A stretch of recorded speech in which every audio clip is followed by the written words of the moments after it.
하나님의 말씀을 읽겠습니다. 이번 주 우리에게 주시는 강단의 말씀 본문은요. 구약 성경 창세기 40장 20절에서 22절까지입니다.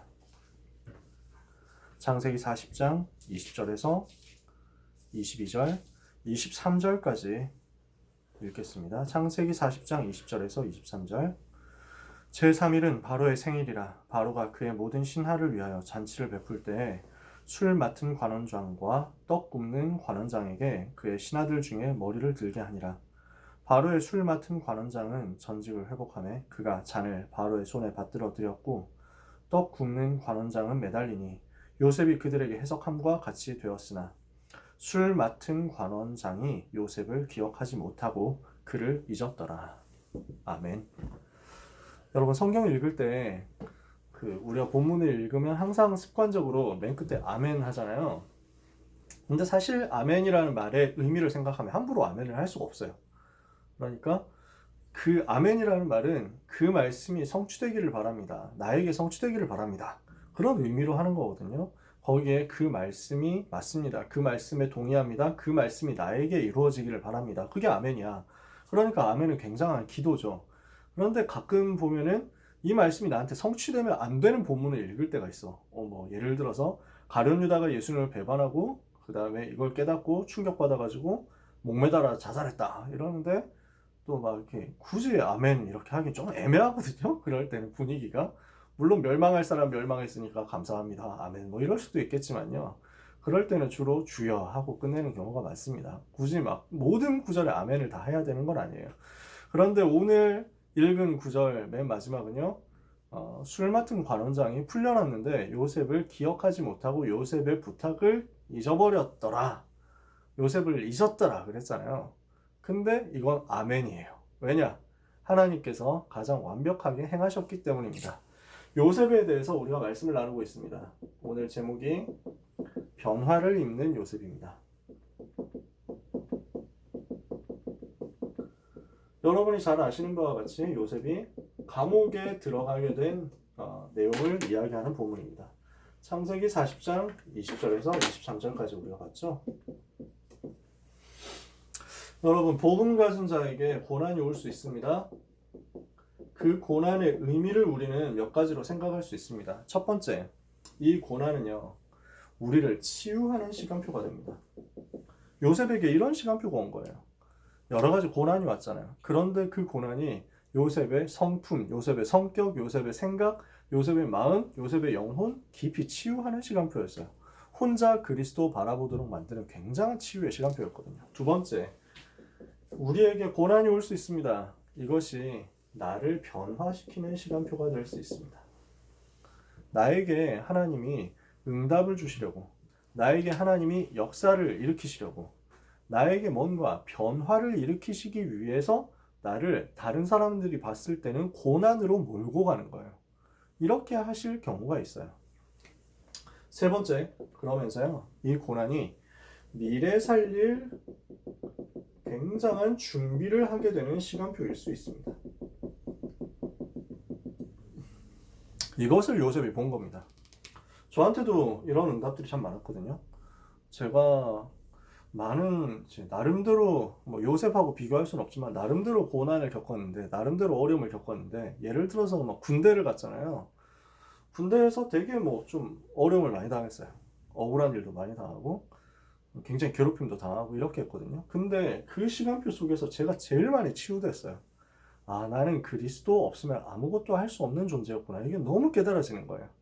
나는 복음 없으면 아무것도 할 수 없는 존재고, 나는 복음 없으면, 나는 하나님의 은혜 없으면 한순간도 살 수 없는 존재구나.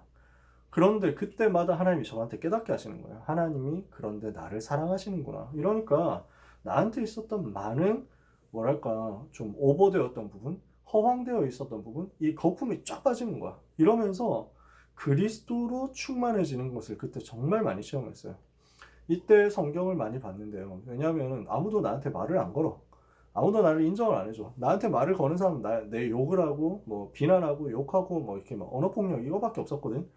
그러니까, 누구도 나한테 그 따뜻한 말을 해주거나, 놀자고 하거나 이런 게 전혀 없었어요. 왕따 비슷하게 되어 있었으니까.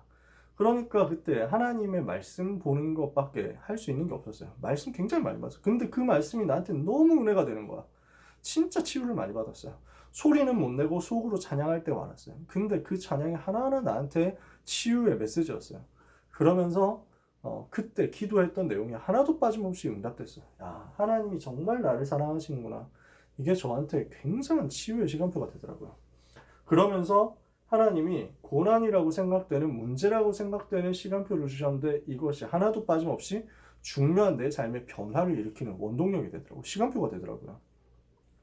저는 제 삶에서 순간순간 고난 당했을 때 전부 변화가 일어나는 응답을 체험했어요. 자세하게 말씀드리기는 시간이 좀 부족하고요. 여러분에게도 그럴 수 있습니다. 그러면서 제가 평생 전도 운동할 수 있는 준비가 그때 되어지더라고요. 고참들이 저를 싫어해서 뭔가 그 어려운 시간표로 저를 내보냈는데 진짜 저는 그게 고난인 줄 알았거든요. 근데 그게 저한테 오는 변화의 시간표였어요. 제가 대대장 앞에 서게 되는 변화의 시간표더라고요. 하나님이 그렇게 하셨어요.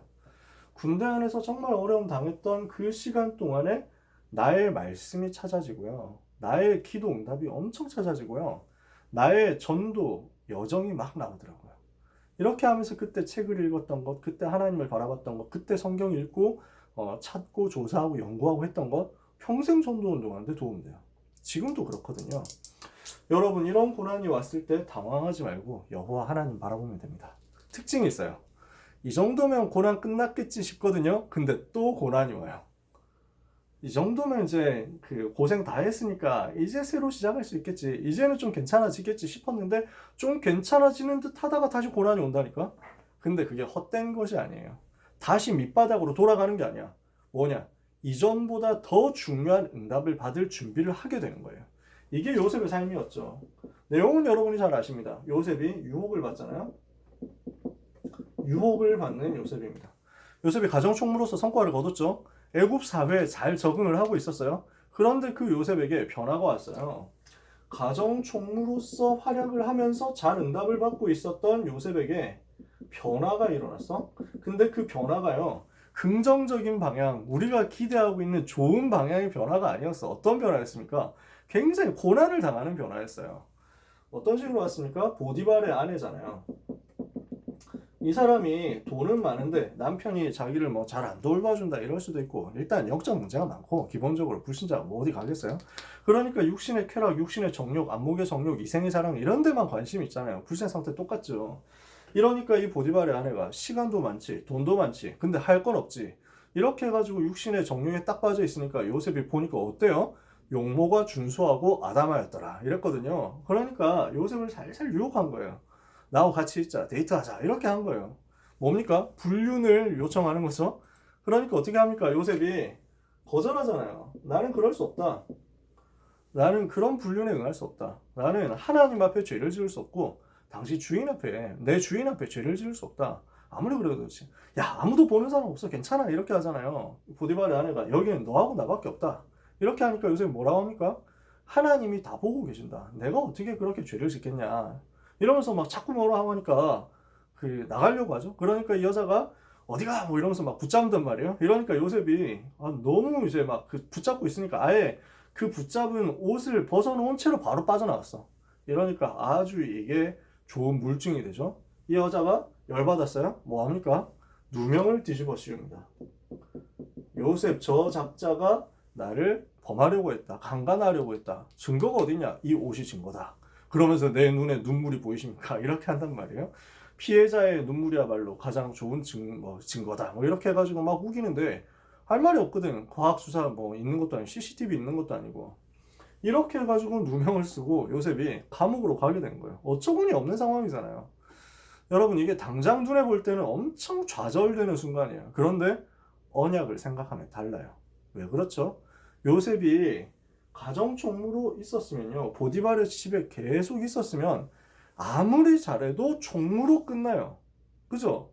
보디발은 노예 출신으로서 최고 성공한 고용인, 어떻습니까? 가정총무보다 위로 올라갈 수는 없어요. 가정의 회장은 보디발이니까. 그리고 나중에 태어나게 될, 뭐 이미 잘하고 있는지 모르지만 보디발의 아들이겠지.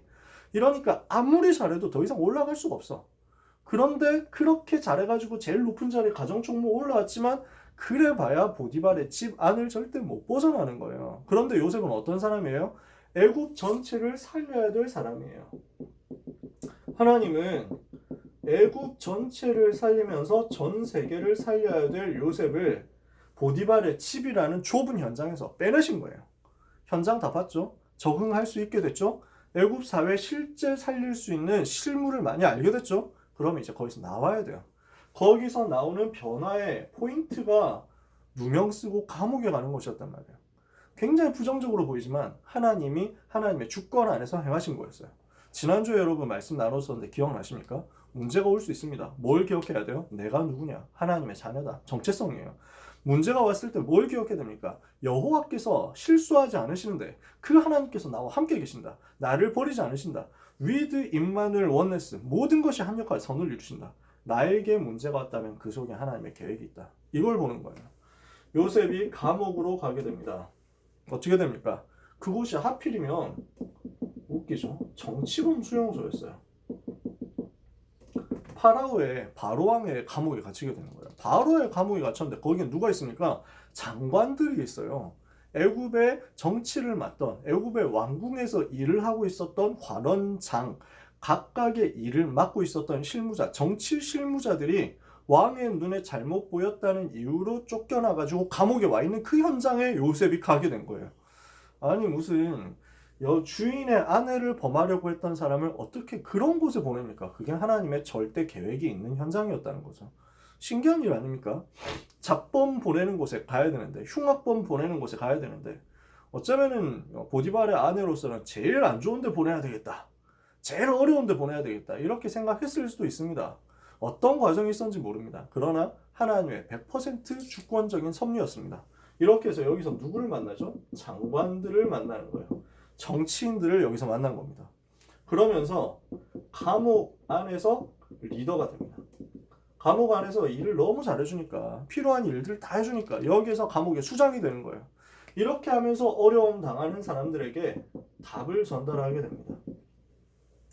요셉이 정치범 수용소 들어가서 정치인들을 만나는 동시에 이 감옥의 간수에게 은혜를 입어가지고 감옥 안에 있는 모든 사물을 다 처리하게 된 거야. 이런 일이 벌어지거든요. 그래서 창세기 40장 1절부터 39장 뒷부분을 보니까요. 39장 20절에 이에 요셉의 주인이 그를 잡아 옥에 가두니 그 옥은 왕의 죄수를 가두는 곳이었더라. 왕의 죄수를 가두는 곳이에요.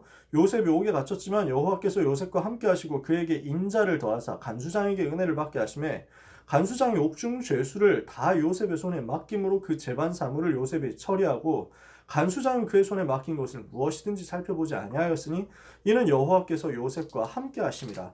여호와께서 그를 범사에 형통하게 하셨더라. 희한한 일이죠. 감옥에 갔는데 성경은 요셉이 형통했다. 여호와께서 거기에서 함께 하셨다. 20절에서 23절입니다. 어떻게 해서 그런 일이 있었겠냐? 제가 전에 섬겼던 목사님이 그렇게 얘기를 하시더라고요. 예를 들어서 그런 일이 있었을 수 있다. 제가 소설을 봤는데 어떻게 감옥에서 그렇게 리더가 됐을까? 나이도 많지 않은데 장관들이 있는 그 감옥에서 리더가 될 수 있었을까? 이유가 뭘까? 감옥 안에 전염병이 돈 거예요. 이렇게 해가지고 사람들이 픽픽 쓰러져 나가고 그러니까 죽은 사람 시체 치워야 되는데 누가 그런 걸 하고 싶겠어. 병든 사람 도와줘야 되는데 자기도 병 옮을까 싶어가지고 절대 근처로도 안 가고 이렇게 하는 거야. 근데 요셉이 여기에 들어가가지고 병든 사람을 고치고 시체를 다 치우고 아무도 하기 싫어하는 일을 했다는 거야. 하나님이 지혜를 주시고 자기가 봤던 실무가 있고 이 병이 왜 오는구나 이걸 알았다는 거야. 예를 들어서 막 장티푸스 이러면은 물을 끓여 마셔야 돼. 이런 거를 다 해주면서 간호하는데 하나님이 성령으로 역사하셔가지고 치유되는 일이 벌어지는 거야. 사람들이 너무 충격받고 감동받아가지고 요셉한테 간수장을 포함해가지고 모든 사람이 요셉한테 만문이 온 거야. 모든 것 다 맡겨야 되겠다. 이렇게 되어버렸다는 거죠. 일리가 있는 것 같죠, 그죠? 왜 하나님이 그러면 요셉을 여기로 보냈습니까? 애굽과 세계를 살려야 되기 때문에. 지금까지 요셉은요, 경제와 산업의 실무를 준비했어요. 노예로 있는 동안에 농장일, 그 다음에 경제일을 하면서 여기에 대한 실무를 맡아서 했습니다. 진행을 한 거예요.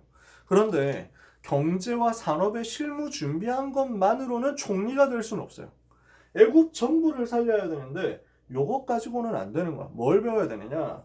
애국 전체를 살릴 사람이 배워야 되는 내용이 있습니다. 예를 들어서 정치에 대해서 알아야 돼요. 사람을 어떻게 움직일 것이냐, 인사관리 이런 것들 배워야 됩니다. 여기서 조금씩 배웠을 거예요. 정치는 또 달라요. 그죠? 행정에 대해서 배워야 됩니다. 법률에 대해서도 배워야 됩니다. 많이 배워야 돼요. 그러면서 군사에 대해서도, 안보에 대해서도, 외교에 대해서도 배워야 됩니다. 그래서 전반적인 국가 시스템을 배워야 돼요. 근데 이걸 어디 가서 배우겠어요? 요셉이 노예 출신인데 이거 누가 가르쳐 주겠어요? 노예 출신 가정총무한테 안 가르쳐 준다니까? 요셉이 노예가 되지 않았다면, 요셉이 죄수가 되지 않았다면, 요셉이 야곱의 그 집 장막에서 양치고 있는 동안에는 이런 부분들을 절대 배울 수가 없는 거야. 하나님은 이것 배울 수 있는 현장을 감옥에 완전 예비해 놓으신 거예요. 그래서 요셉이 감옥 안에 있는 사람들을 한 사람씩 한 사람씩 살리고 있으니까 이 감옥 안에 있었던 정치인들 있죠. 왕의 죄수들 있죠. 이 사람들이 사실은 진짜 죄를 짓고 오는 경우도 있어요. 근데 고대 국가 전제 왕정 시대는 그런 게 아니야. 왕한테 그냥 잘못 보이면 그냥 들어오는 거야. 당파 싸움 하잖아. 조선시대 당파 싸움 했죠. 동인 서인 서로 싸웁니다. 그러다가 남인 북인 싸우고 그 다음에 뭐 노론 소론 싸우고 이러죠. 이렇게 했을 때 마음에 좀 안 들면 임금 마음 바뀌면 전에 멀쩡하게 일하던 사람들 싹 다 죄인 되는 거야. 유배 가거나 감옥 가거나 사형당하고 이러는 거야. 그런 시대거든. 정치인들이 이렇게 해가지고 밀려난 거야. 거기 감옥에 와서 요셉을 만나면서 충격받고 이 요셉에게 모든 것을 전달하는 거야. 감옥 안에 있는 사람들을 한 사람씩 살렸더니 이 사람들이 전부 자기 경험과 자기 지식 총동원해가지고 요셉의 가정교사가 돼서 요셉을 돕는 겁니다. 대단하죠? 하나님 이렇게 인도하신 거예요. 그런데 사건이 벌어지죠. 오늘 뭐 본문 대충 봤지만요, 뭐 짧게 봤어요. 앞에 쭉 내용이 나오지만 술 맡은 관원장과 빵 맡은 관원장이 있었어. 그러니까 술 담당자, 빵 담당자 이 두 사람이 있었던 거야. 이 두 사람이 파라오한테 뭔가 이제 뭐 잘못 보인 거야. 이렇게 해가지고 감옥에 동시에 들어왔는데 둘 다 꿈을 꾼 거야. 그 꿈을 어떻게 하지 하고 고민하고 있는데 요셉이 이제 해석을 해준 거야. 술 맡은 관원장에게는 당신은 3일 후에 감옥에서 나가게 된다. 바로가 당신이 누명 썼다는 걸 알고 당신을 이제 감옥에서 풀어줄 것이다. 그렇게 얘기하고 떡 맡은 관원장에게는 당신은 안 됐지만은 3일 후에 죽는다. 사형당할 것이다. 이렇게 얘기를 해준단 말이야. 그래서 이 말을 들었을 때 빵 맡은 관원장 기분이 어땠을까? 저는 옛날에 그런 생각 많이 했거든요. 그래가지고 제가 어릴 때 봤었던 만화 성경 이런 데서는 이렇게 얘기를 하니까 이 빵 맡은 관원장 이 사람이 막 화를 내면서 막 요셉 이 새끼 뭐 이러면서 막 말도 안 되는 소리 하고 있어 뭐 이러면서 막 툴툴대면서 가는 거야. 근데 이제 결국 사형을 당했지. 근데 그 언약의 여정 뮤지컬 보니까 이 부분을 어떻게 설명했냐면 당신은 어쩔 수 없다. 죽게 된다. 너무 안타깝지만 당신은 죽는다. 그러나 인생의 죽음이 끝이 아니다. 이 땅에 사는 것이 영원한 것이 아니다. 지금 이 시간 나와 함께 하시는 하나님을 만나면 당신은 죽어도 괜찮다. 천국 가는 것이다. 하면서 막 복음 전하는 거야. 나 그거 보면 눈물 나더라니까. 그랬겠지. 진짜 그랬을 것 같아. 현장을 살리는 사람이었으니까. 이렇게 해가지고 복음 전했는데 그 술 맡은 관원장이 진짜 회복됐죠. 요셉이 해석해준 그대로 회복된 거예요. 그런데 어떻게 했습니까? 은혜를 잊어버린 거야. 분명히 요셉 때문에 이렇게 됐는데 요셉 때문에 마음의 평안을 얻고 그렇게 되겠구나 해가지고 했는데 이 술 맡은 관원장이요 요셉을 잊어버렸어요. 망각해버린 거야. 약속을 잊어버렸다니까. 요셉이 당신 나갈 때 분명히 당신 나가게 될 건데 나가거든 파라오한테 얘기를 좀 잘 해주셨으면 좋겠습니다. 요셉이란 사람인데 그 사람이 나를 이렇게 도와줬는데 알고 보니까 그 친구가 억울한 누명 쓰고 들어왔더라고요 라고 그 친구 죄가 없으니까 풀어주시면 좋을 것 같아요 라고 얘기를 해달라고 부탁을 한 거야. 그런데 요셉을 잊어버렸어. 창세기 40장 23절 오늘 우리 읽은 내용 아닙니까? 뭐라고 하죠? 떡 굽는 관원장은 술 맡은 관원장을 회복해가지고 잔을 바로의 손에 받들어 드렸고 떡 굽는 관원장을 매달리니 요셉이 그들에게 해석한과 똑같이 되었는데 술 맡은 관원장은 뭐예요? 요셉을 기억하지 못하고 그를 잊었더라.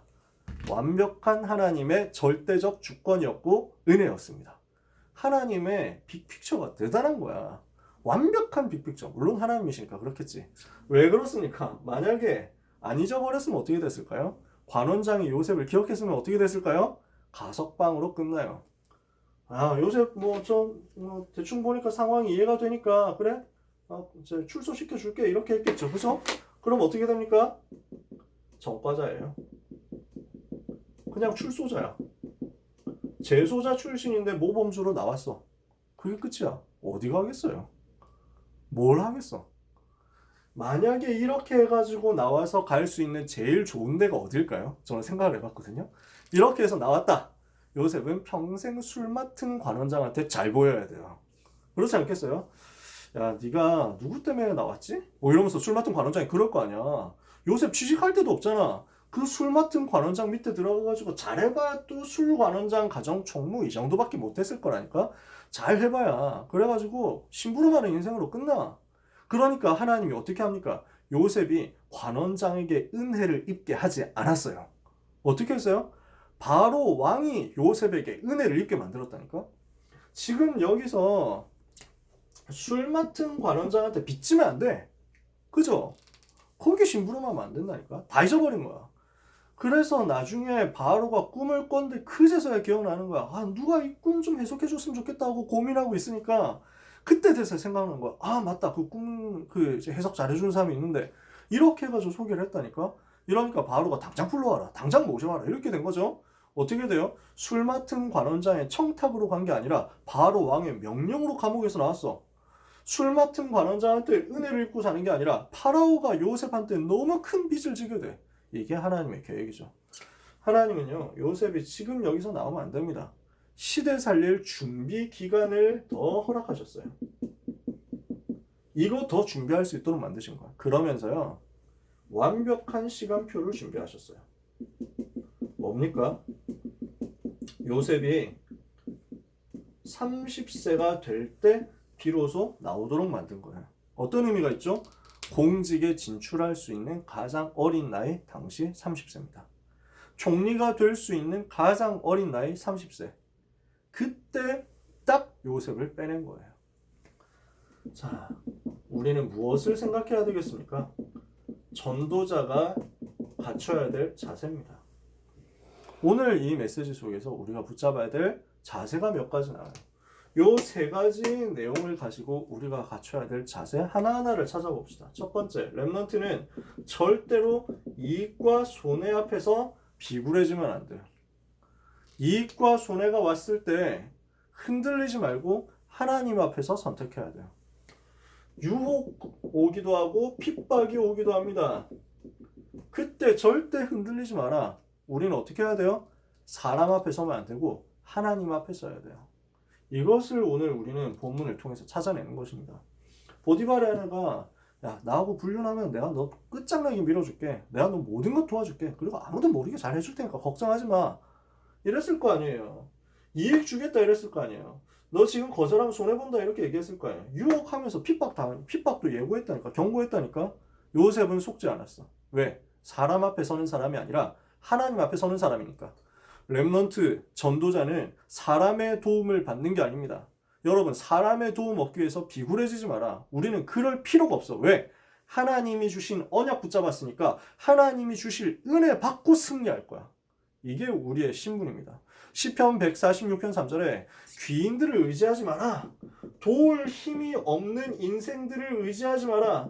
그래서 시편 126편 2절에는 1절 이전에는 내가 산을 향하여 눈을 들리라. 나의 도움이 어디서 올까? 나의 도움이 천지를 지으신 여호와에게서로다. 렘넌트 여러분, 여호와 하나님의 도움만 의지하시기를 바랍니다. 두 번째, 하나님의 계획을 아는 사람은요, 어디를 가든지 그곳을 현장으로 볼 수 있습니다. 요셉이 감옥 갔죠? 거기가 현장이었어. 현장 살릴 영적인 힘을 가진 사람에게 하나님은 답을 필요로 하는 사람을 붙여주세요. 그 사람에게 답을 전달하잖아? 현장에 있는 답을 필요로 하는 사람에게 해답을 전달했는데 그럼 어떻게 됩니까? 그 현장의 영적인 리더가 되는 거예요. 사도행전 27장 24절.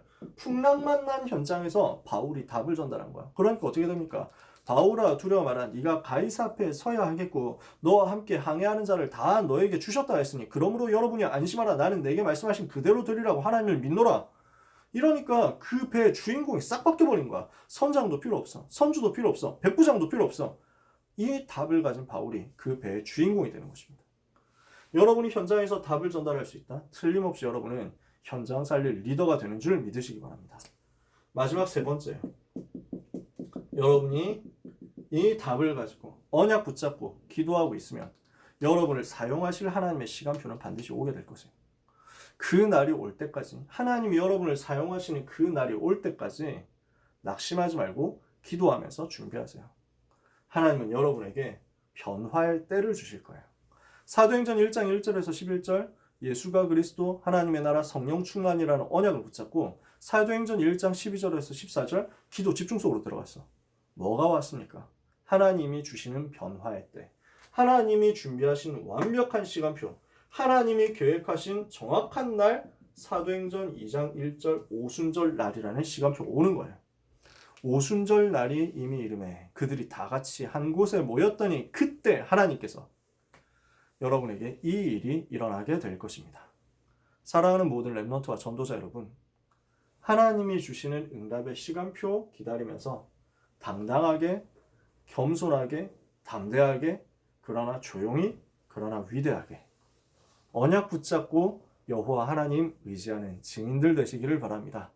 하나님의 권능이 여러분에게 임하는 그 시간표, 하나님의 권능이 역사에서 여러분을 애굽 전체를 살리게 하고 바로왕 앞에 서게 할 그 시간표 오게 될 거예요. 약속 잡고 기다리는 큰 힘을 준비하는 한 주간 되시기를 예수 그리스도 이름으로 축원합니다. 기도하겠습니다. 하나님께 감사를 드립니다. 부족한 우리에게 세계 살릴 약속을 허락해 주심을 감사합니다. 무능한 우리에게, 지혜도 지식도 부족한 우리에게 해와 달과 11별이 절하는 그 꿈을 허락해 주시니 감사합니다. 내 능력으로 하는 것이 아니라 여호와 하나님께서 그 능력으로 이 꿈을 성취하실 줄 믿사오니 이것을 두고 오늘 우리에게 오는 문제, 오늘 우리에게 오는 고난, 오늘 우리에게 오는 성취, 오늘 우리에게 오는 모든 응답, 모든 성공, 모든 실패처럼 보이는 것들 전부 언약의 여정으로 누리게 하여 주옵소서. 언약의 여정을 갈 수 있는 영적인 힘을 주시며 세밀한 성령의 인도를 받아나가는 가운데 영적 싸움하며 오직 그리스도만 붙들게 하여 주옵소서. 그리스도 붙잡고 언약 붙잡고 여호와 하나님 바라보는 혼자만의 시간, 서밋타임의 시간 놓치지 않게 하여 주옵시며 마침내 요셉이 체험했던 것처럼 7 렘넌트가 체험했던 것처럼 왕 앞에 서는 그 응답의 날 맞이하게 하여 주옵소서. 그 날이 오기까지 하나님께서 주시는 은혜를 날마다 누리며 시공간 초월하는 영적인 힘을 얻으며 복음 안에 있는 전문성, 오직 유일성, 재창조의 비밀을 가지고 누리게 하여 주옵소서. 언약 성취의 주인공이 될 모든 렘넌트를 축복하옵고 모든 문제 해결자이신 예수 그리스도의 이름으로 기도합니다. 아멘.